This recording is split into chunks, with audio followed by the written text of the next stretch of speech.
Hello students, myself Anil Kumar Singh, biology teacher. Now today this topic of discussion is overview of cells under the chapter cell the unit of life.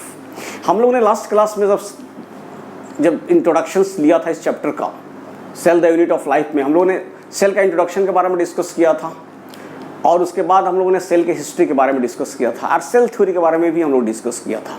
आज हम लोग overview of the sales के under में different type of sales के बारे में discuss करेंगे briefly और उसके बाद में उनके शेप एंड साइज के बारे में डिस्कस करेंगे और क्या क्या ऑर्गेनल्स सेल्स के अंदर होते हैं उसके बारे में भी डिस्कस करेंगे। तो जब सेल की बात हम करते हैं तो cells majorly cells are of two types. जब सेल की हम बात कर रहे हैं तो सेल को दो टाइप में डिवाइड किया हुआ है। One is known as prokaryotic cell and second is eukaryotic cell.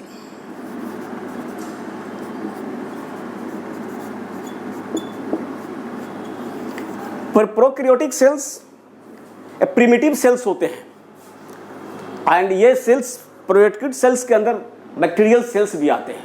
खासियत इस सेल के अंदर क्या है? It doesn't have membrane bound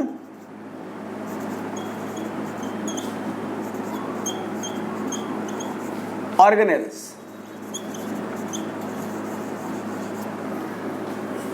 prokaryotic cells में मेम्ब्रेन बाउंड ऑर्गेनेल्स नहीं होते, जबकि यूकैरियोटिक सेल्स में it contains membrane bound organelles.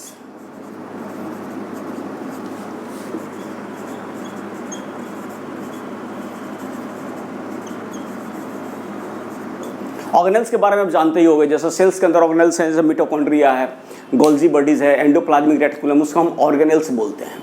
तो ये ऑर्गेनेल्स जब यूकैरियोटिक सेल्स में होते हैं तो ये मेम्ब्रेन बाउंड होते हैं, जबकि ये प्रोकैरियोटिक सेल में होते ही नहीं है, क्योंकि प्रोकैरियोटिक सेल में कोई भी मेम्ब्रेन बाउंड ऑर्गेनेल्स नहीं होता।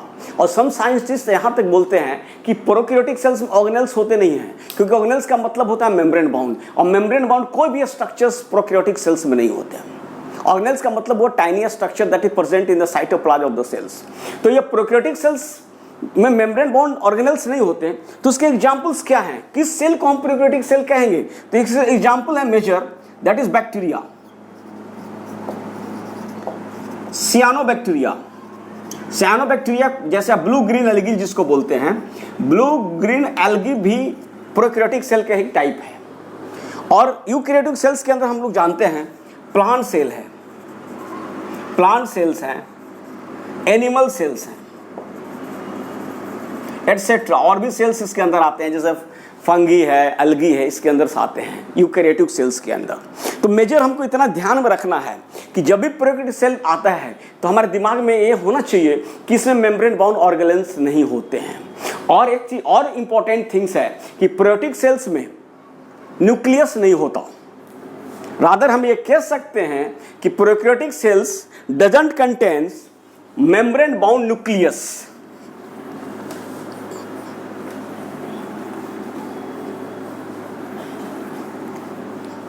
Prokaryotic cell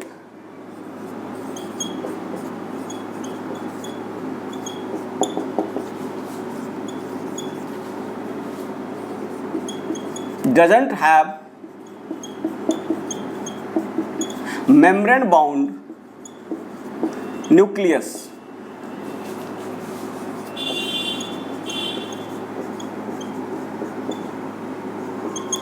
Whereas eukaryotic cell has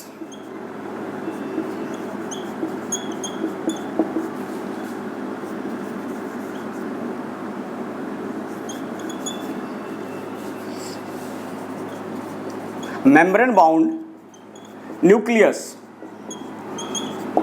बहुत इंपॉर्टेंट डिफरेंस है कि प्रोकैरियोटिक सेल्स में मेम्ब्रेन बाउंड न्यूक्लियस नहीं होता, रादर हम कह सकते हैं न्यूक्लियस होता ही नहीं है। कहीं कहीं ये लिखा रहता है कि प्रोकैरियोटिक सेल्स में ट्रू न्यूक्लियस नहीं होता, कहीं कहीं पे ये लिखा रहता है कि prokaryotic cells doesn't contains true nucleus. इसको भी ध्यान में रखना है।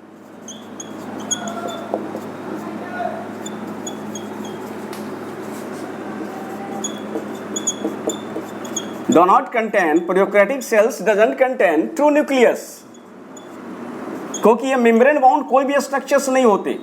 जब कोई भी स्ट्रक्चर्स मेम्ब्रेन बाउंड नहीं होता तो न्यूक्लियस होने का सवाल ही नहीं है। प्रोकैरियोटिक सेल्स में न्यूक्लियस नहीं होते, ये मेजर डिफरेंस है। जबकि यूकैरियोटिक सेल्स में ट्रू न्यूक्लियस होते हैं, क्योंकि उनके न्यूक्लियस होते हैं वो मेम्ब्रेन बाउंड होते हैं। सो इसी को हम लोग बोलते हैं ट्रू न्यूक्लियस। तो हमें ट्रू न्यूक्लियस कहाँ मिलता है? तो हमें यूकैरियोटिक सेल में ट्रू न्यूक्लियस मिलता है, जबकि प्रोकैरियोटिक सेल्स में ट्रू न्यूक्लियस नहीं मिलता है ना। तो why nucleus is so important? हम जब न्यूक्लियस की बात करते हैं तो न्यूक्लियस इतना इंपॉर्टेंट क्यों है? Because nucleus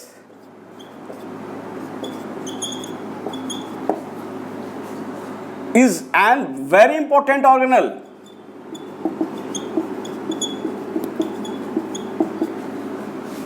Organelles present in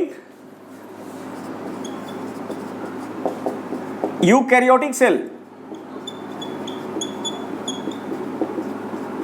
हम ये कह सकते हैं कि nucleus is an very important organelle and present in nucleus cell that contains, क्यों इंपॉर्टेंट है कि ये कंटेन्स करता है chromosomes.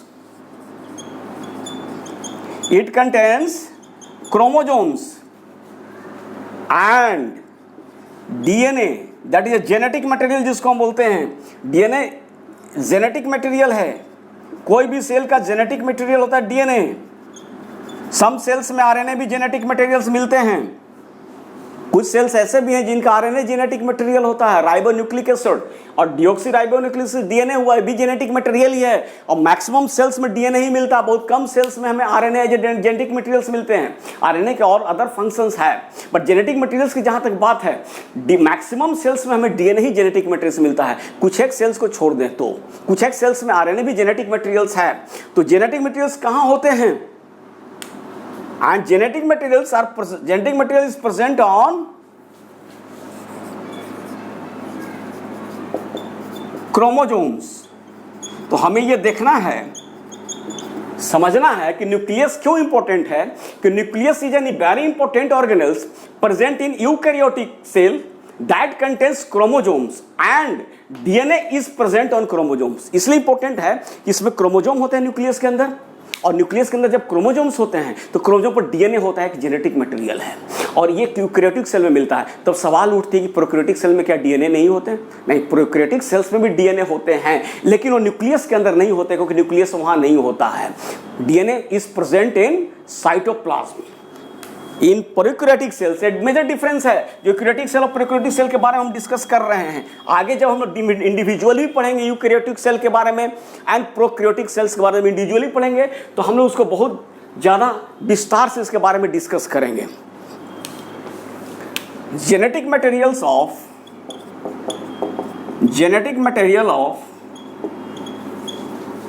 Of prokaryotic cell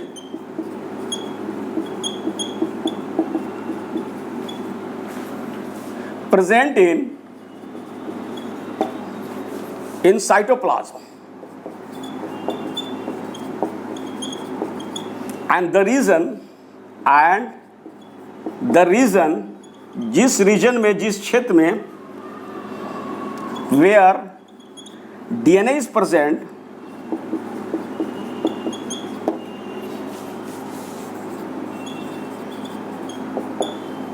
called nucleoid. अब ये सवाल उठती है कि न्यूक्लियोइड क्या? तो न्यूक्लियोइड की मेम्ब्रेन बाउंड स्ट्रक्चर नहीं है, क्योंकि प्रोकैरियोटिक सेल में कोई भी स्ट्रक्चर जो होता है वो मेम्ब्रेन बाउंड नहीं होता। तो न्यूक्लियोइड एक ऐसा रीजन है, ऐसा क्षेत्र है न्यूक्लियस के अंदर।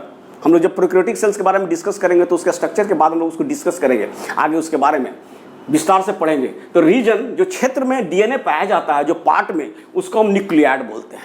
न्यूक्लियोइड कहाँ किसको बोलेंगे? The part of the cytoplasm of prokaryotic cells, जहाँ पे कि डीएनए प्रेजेंट होता है। तो हम लोगों ने इसके बारे में डिस्कस कर, इसके बारे में इतना तो क्लियर हो गया कि यूकैरियोटिक सेल्स जो प्लांट सेल है, बैक्टीरियल सेल्स हैं, उनमें न्यूक्लियस मिलते हैं, न्यूक्लियस मेम्ब्रेन बाउंड होते हैं, और न्यूक्लियस के अंदर क्या होते हैं, क्रोमोजोम्स होते हैं, और क्रोमोजोम पे डीएनए प्रेजेंट होता है। जबकि प्रोकैरियोटिक सेल में न्यूक्लियस तो होता नहीं है, ट्रू न्यूक्लियस होते नहीं है, मेम्ब्रेन बाउंड कोई स्ट्रक्चर वहाँ होता नहीं है, तो न्यूक्लियस होने का सवाल ही नहीं है। तो वहाँ पर भी जेनेटिक मटेरियल्स बैक्टीरियल सेल में भी हम मिलते हैं, लेकिन वो साइटोप्लाज्म में मिलते हैं, और साइटोप्लाज्म में डिफ्यूज स्टेट में होते हैं, और जिस रीजन में साइटोप्लाज्म में मिलते हैं उस रीजन को हम न्यूक्लियोइड बोलते हैं। तो इस चीज़ को हमको बहुत अच्छा से समझ लेना है, प्रोकैरियोटिक सेल और यूकैरियोटिक सेल के डिफरेंस की जान। और भी बहुत सारे डिफरेंस है, जब हम लोग पढ़ लेंगे जब यूकैरियोटिक सेल प्रोकैरियोटिक सेल, उसके बाद में हम लोग डिफरेंस के बारे में भी डिस्कशन करेंगे। अब हम लोग थोड़ा सा बात कर लेते हैं सेल्स के पार्ट के बारे में। जैसे एक सेल होती है, सेल की सबसे इंपॉर्टेंट पार्ट सबसे को बोलते हैं हम, दैट इज 3 पार्ट में हम इसको डिवाइड करते हैं। Cell membrane, that is most external parts. Particularly cell membrane एक ऐसा स्ट्रक्चर है जो यूकैरियोटिक सेल्स में मिलता है, प्रोकैरियोटिक सेल्स में मिलता है, प्लांट सेल्स में मिलते हैं, एनिमल सेल्स में मिलता है, बैक्टीरियल सेल में। सेल मेम्ब्रेन जिसको हम प्लाज्मा मेम्ब्रेन भी बोलते हैं,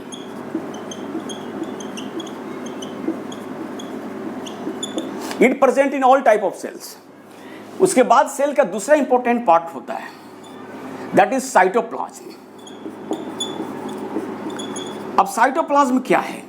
साइटोप्लाज्म, अगर हम सेल के मेम्ब्रेन की बात करते हैं, this is a cell membrane, हम लोग सेल का स्ट्रक्चर बनाता है, that is a cell membrane. इस सेल मेम्ब्रेन के अंदर ये this is a nucleus, nucleus के अंदर नहीं chromosomes, this is our nucleus. This part, this is semi fluid, इस मैट्रिक्स का पार्ट बोलते हैं सेल का। ये सेमी फ्लूइड होता है, उसमें बहुत सारे ऑर्गेनेल्स होते हैं। जैसे ये ऑर्गेनेल्स है mitochondria, that is containing, this is endoplasmic reticulum, you can say RER, rough endoplasmic reticulum जिसको हम लोग बोलते हैं, रफ एंडोप्लाज्मिक रेटिकुलम।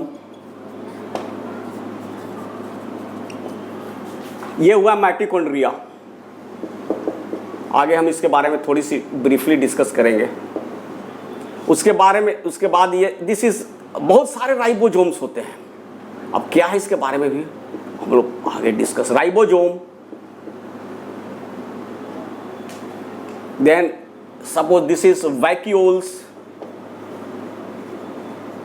ये जो पार्ट है ये सेल मेम्ब्रेन है, this is external part is known as cell membrane.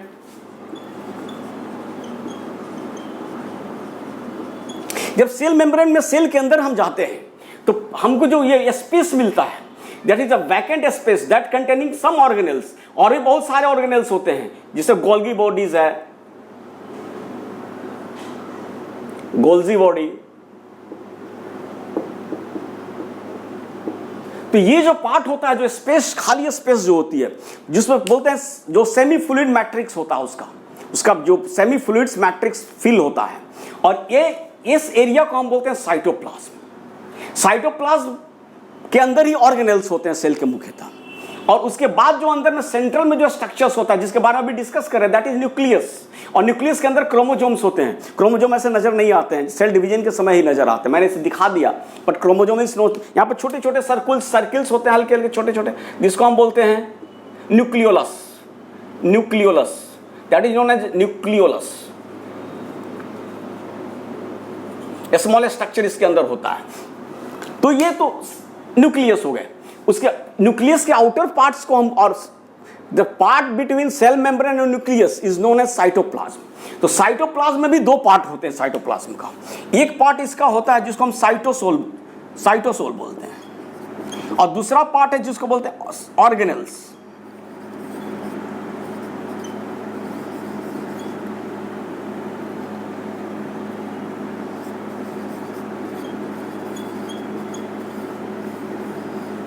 अगर साइटोप्लाज्म फर्दर 2 पार्ट में हम डिवाइड कर सकते हैं। जो एक पार्ट है जो ऑर्गेनेल्स हैं, जैसे मिटोकॉन्ड्रिया है, राइबोसोम्स है, RER है, और वैक्यूल्स है, और बहुत सारे ऑर्गेनेल्स होते हैं सेल के अंदर। इन ऑर्गेनेल्स को हम अलग कर दें तो जो स्पेस बचता है वैकेंट स्पेस, खाली स्पेस जो बोलता है, उसको हम साइटोसोल बोलते हैं। Cytosol is very important, particularly all the chemical reactions, metabolic reactions occurs in the cytosol of the cytoplasm। उसके बाद थर्ड जो पार्ट होता है सेल का, दैट इज न्यूक्लियस, जिसके बारे में हम लोग डिस्कस कर रहे थे, न्यूक्लियस करते हैं। अब ये जो सेल मेम्ब्रेन की तो बात हुई, ये हम जो ये बात कर रहे हैं सब इन एनिमल सेल्स में मिलते हैं, cell membrane, cytoplasm, nucleus. But अगर प्लांट सेल की बात करते हैं तो प्लांट सेल में एक और ऑर्गेनेल्स ऊपर में मिलता है, एक और ऑर्गेनेल्स ना कहें, एक और स्ट्रक्चर मिलता है जो कि सेल मेम्ब्रेन को कवर किए हुए रहता है। दिस स्ट्रक्चर को बोलते हैं हम सेल वॉल। सेल वॉल, तो सेल वॉल इस स्ट्रक्चर को ही बाहर से सराउंड किए हुए रहता है। अगर हम बात करें प्लांट सेल को, तो ये स्ट्रक्चर जो बाहर से उसको हम सेल वॉल बोलते हैं। तो cell wall is a structure that is present in plant cell and this present in bacterial cell also. तो वो प्लाज्मा मेम्ब्रेन के भी बाहर की ओर रहता है और प्लाज्मा मेम्ब्रेन को कवर किए हुए रहता है सेल वॉल। तो अगर आपको बोले कि मेजर डिफरेंस क्या है प्लांट सेल और एनिमल सेल्स में, अब तो यूकैरियोटिक सेल्स की बात हम कर रहे थे। यूकैरियोटिक सेल की जब हम बात कर लेते हैं तो यूकैरियोटिक सेल में प्लांट सेल और एनिमल सेल दो तरह के सेल्स मुख्यतः होते हैं। तो what is the major difference of plant cell और एनिमल सेल? जब हम लोग सेल थ्योरी डिस्कस कर रहे थे तो उसमें हम लोग डिस्कस किया था कि plant cells presence of cell wall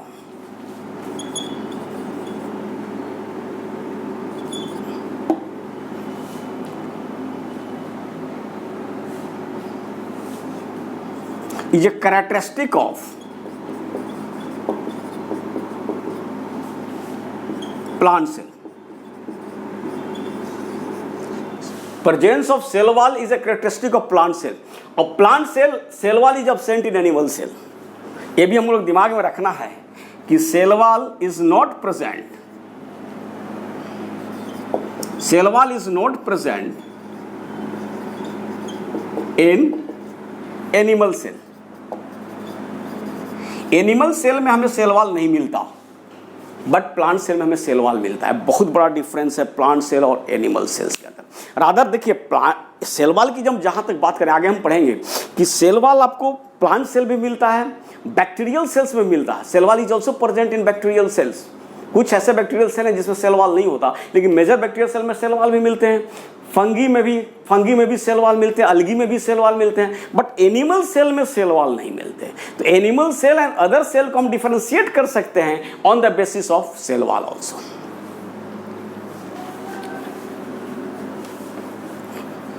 उसके बाद हम लोग आगे बढ़ते हैं कि what are the organelles that is present in animal cells और दैट आर मेम्ब्रेन बाउंड्स, और सम ऐसे स्ट्रक्चर हैं जो मेम्ब्रेन बाउंड नहीं है, जो आपको यूकैरियोटिक सेल्स में भी है और प्रोकैरियोटिक सेल्स में है। अब इसके बारे में हम आगे थोड़ी सी डिस्कस करते हैं कि in eukaryotic cell organelles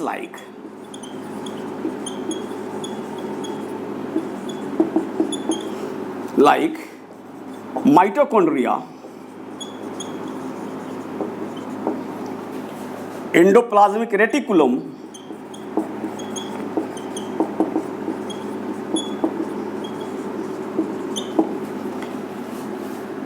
vacuoles,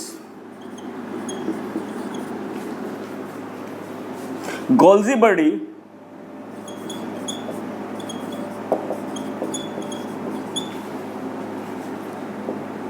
lysosomes,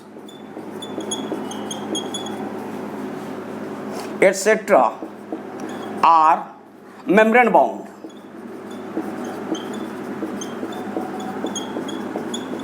These organelles are membrane bound, or these are present in eukaryotic cell, or these organelles are absent in plant cells.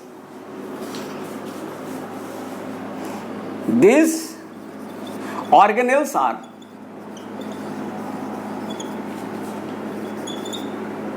absent in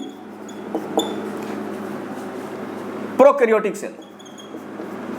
जब हम प्रोकैरियोटिक सेल की बात करते हैं तो ये ऑर्गेनेल्स एब्सेंट मिलते हैं, ये ऑर्गेनेल्स नहीं होते। प्रोकैरियोटिक सेल्स में मेम्ब्रेन बाउंड ऑर्गेनेल्स होते ही नहीं, तो ये ऑर्गेनेल्स होने का सवाल ही नहीं उठता है। उसके बाद हम लोग ये देख लेते हैं कि यूकैरियोटिक सेल्स में एक स्ट्रक्चर्स मिलता है, ऑर्गेनेल्स मिलता है, this is ribosomes. Ribosome is required for synthesis of the protein. Protein synthesis में बहुत बड़ा रोल है राइबोसोम्स का।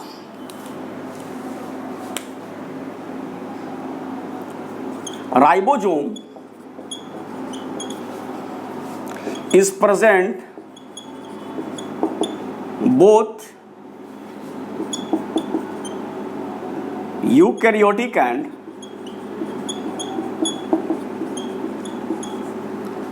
prokaryotic cell. As it is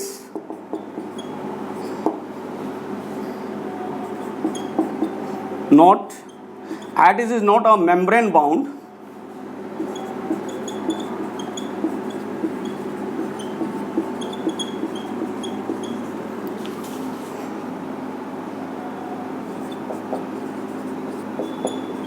structures. Ribosome is present both in eukaryotic cell, eukaryotic and prokaryotic cell. Cell छूट गया थोड़ा। Ribosome is present both in eukaryotic and prokaryotic cell as it is not a membrane bound structure. Ribosome membrane bound structure नहीं होता है। सो ये दोनों sales में है। प्रोकैरियोटिक सेल्स दोनों तरह के सेल्स में मिलेगा, प्रोकैरियोटिक सेल्स में मिलेगा और यूकैरियोटिक सेल्स में मिलेगा। और एक ऐसा ऑर्गेनेल्स है जो कि दूसरे ऑर्गेनेल्स के अंदर में भी मिलते हैं। In eukaryotic cell, in eukaryotic cell,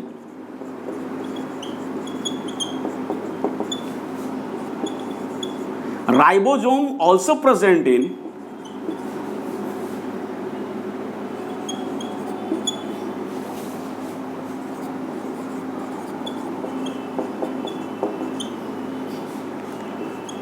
mitochondria and chloroplast.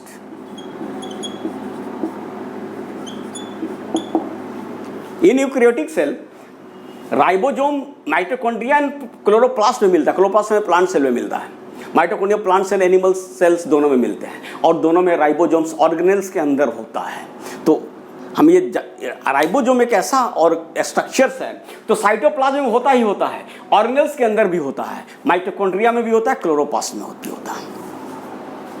ये मेजर पॉइंट था राइबोसोम्स के बारे में। और ribosome is a very important structure, very important organelle that is use in the synthesis of protein. बिना राइबोसोम्स के प्रोटीन की synthesis नहीं हो सकती है, तो वेरी इंपॉर्टेंट है हमारे लिए राइबोसोम्स। इसके बारे में इसके बाद हम लोग डिस्कस करते हैं shape and size of sales.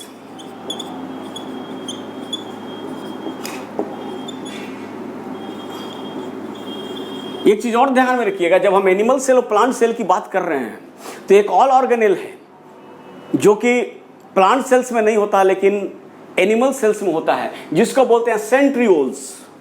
Centrioles एक ऐसा ऑर्गेनेल है, सेंट्रियोल इज प्रेजेंट इन, इसको थोड़ा सा आप लिख लेंगे, उसके बाद हम लोग डिस्कस करेंगे shape and size of the cell.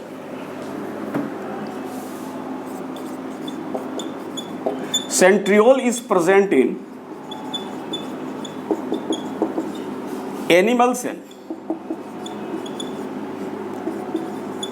whereas it is absent in plant cell. अब सेंट्रियोल्स का बहुत इंपॉर्टेंट रोल है। जब सेल डिवीजन हम लोग पढ़ेंगे तो सेंट्रियोल्स के बारे में पढ़ेंगे। सेंट्रियोल्स टेक्स्ट बात है cell division, specially in animal cells, और ये सेंट्रियोल्स हमें प्लांट सेल्स में नहीं मिला। बहुत इंपॉर्टेंट डिफरेंस है। दो डिफरेंस तो अभी हम लोग डिस्कस कर चुके हैं। पहला डिफरेंस है कि प्लांट सेल में सेल वॉल होते हैं, एनिमल सेल में सेल वॉल नहीं होते हैं। प्लांट सेल्स में सेंट्रियोल्स नहीं होते जबकि एनिमल्स में सेंट्रियोल्स होते हैं। उसके बाद और भी बहुत डिफरेंस है, जब हम डिस्कस करेंगे प्लांट एनिमल सेल के बारे में तो वहां पर हम लोग इस चीज़ को थोड़ा एलेबोरेटली डिस्कस करेंगे। उसके बाद हम लोग आगे डिस्कस करते हैं shape and size of the cell.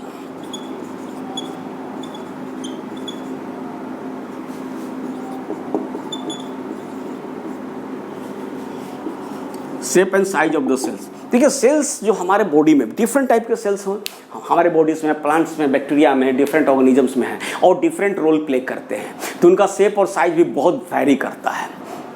और कोई बहुत स्मॉलर से लेकर बहुत लार्जर उनकी साइज हो सकती है, और कोई सेल्स एलोंगेटेड हैं, कुछ स्फेरिकल है, कुछ राउंड है, कुछ ओवल है, कुछ थिन है। तो सेल्स के भी डिफरेंट साइज और शेप्स होते हैं, तो उसके बारे में हम लोग थोड़ा ब्रीफली डिस्कस कर लेते हैं। जब शेप एंड साइज की बात करते हैं तो जो स्मॉलेस्ट सेल है, अब आपसे सवाल उठती है कि which cell is a smallest cell. तो स्मॉलेस्ट सेल जो है वो है जिसको हम बोलते हैं it is a prokaryotic cells, mycoplasma. Mycoplasma is a smallest cell और इसकी साइज जो होती है 0.3 माइक्रोन की बराबर होती है, और इसको हम पीपीएलओ के भी नाम से जानते हैं। PPLO means pleuro pneumonia like organism.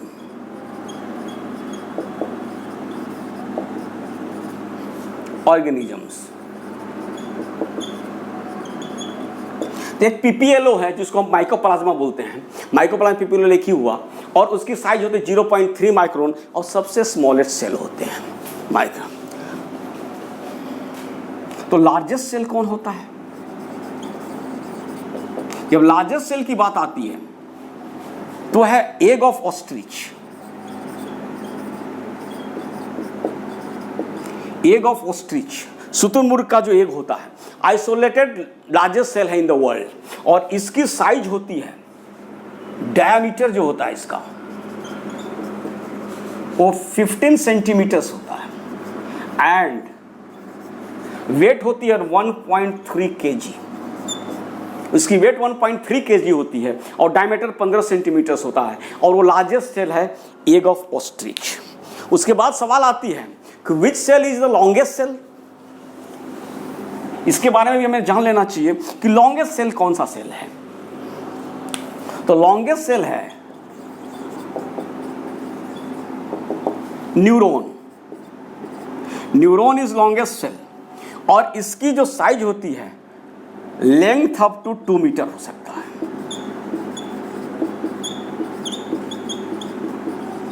Length up to 2 metre भी हो सकता है न्यूरॉन का। उसके बाद सवाल आती है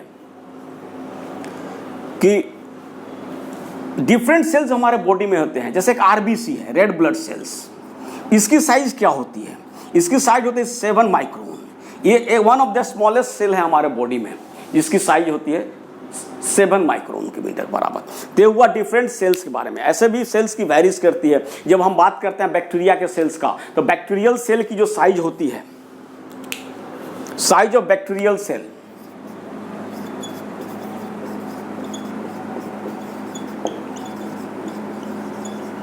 वो होती है 2 to 5 micron. Average size of animal cells आप 10 माइक्रोन भी ले सकते हैं, और प्लांट सेल्स उससे बड़े होते हैं, 10 to 20 माइक्रोन तक प्लांट सेल की साइज होती है। तो ये हुआ साइज क्या के बारे में हम लोगों ने डिस्कस किया। अब शेप के बारे में हम डिस्कस करते हैं। सेल की जब हम शेप के बारे में डिस्कस करते हैं तो ये भी बहुत वेरी करता है। जैसे हम लेते हैं एग्जाम्पल आरबीसी। आरबीसी बाइकॉनकेव और राउंड होता है।